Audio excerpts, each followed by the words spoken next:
You know, for the last few months, I've been trying to put out some shorter content to fill the gaping void in my channel, while I work on one specific, very large project. And what I've realised, when you have one big thing, you only want to work on it. But then you aren't posting, so I thought to myself, okay, I need to lock in and make a backlog of content, then get back to work on the project. What I never anticipated though was how hard it can actually be to find subjects you want to talk about when you have the big black hole project sucking up all your brain power. Eventually though, I found a couple of topics, so right now I have a bunch of videos in the works.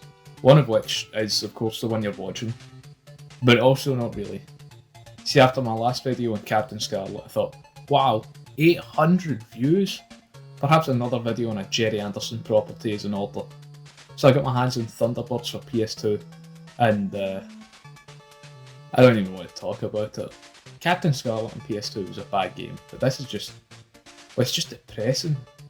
I can't think of a way of expressing how this game actually made me feel. I sat down and really crack on with the content creation grind, and 15 minutes of this game literally broke my head so hard I gave up for the next 2 weeks. I imagine the gameplay's in the background right now, but part of me wonders if I can even manage to edit that. Looking at this mess of a game causes me heart palpitations. That's not healthy. No game should ever do that.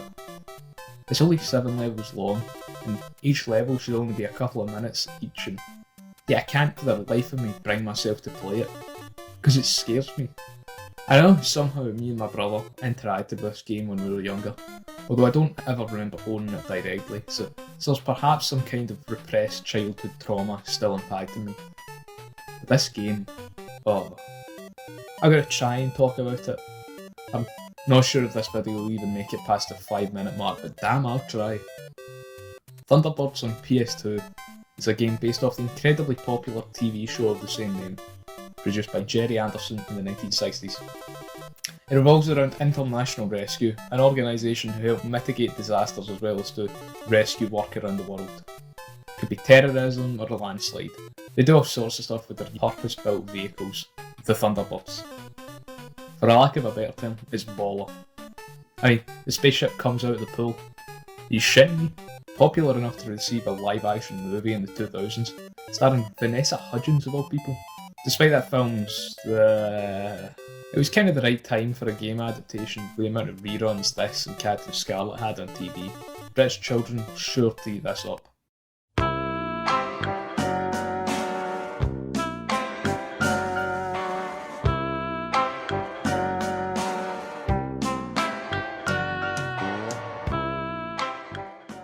Oh no, it fucking sucks.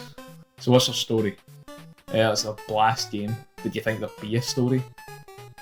So, once more we're just left with stop the bad guys, and sure, that's fine. So the game boots up and we get the Thunderbirds theme.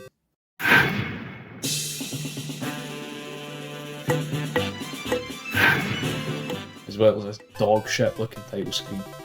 You know, a weird thing that pops up in these shovelware games is profile options. A bizarre choice given that if someone else sees you play this, the last thing they're doing is thinking, yeah, that's some action I gotta get in on. No one is playing this game, and certainly no one in their family is going through several times and comparing scores.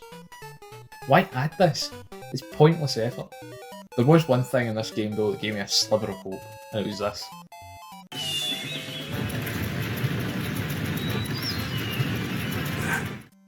You get these tiny cutscenes of the Thunderbirds launching. So it's almost, for a fleeting second, like the show. Then you get thrust into gameplay and the illusion shatters. First of all, I don't like the way the heads are on most Jerry Anderson puppets. The elongated, fed looking things, not for me.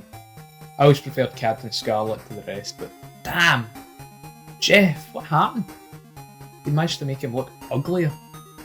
And take this with a pinch of salt, because I haven't beaten the game, so maybe there are more, but I believe this is the only face you'll see for the whole thing. Oh, and there's no voice acting, just like the godforsaken Captain Scarlet game. This game does beat it in the audio department slightly though, since we do actually get music, even if it's just the looping. Da da da da da da da. Who cares? It's not like you'll be hearing it much over the...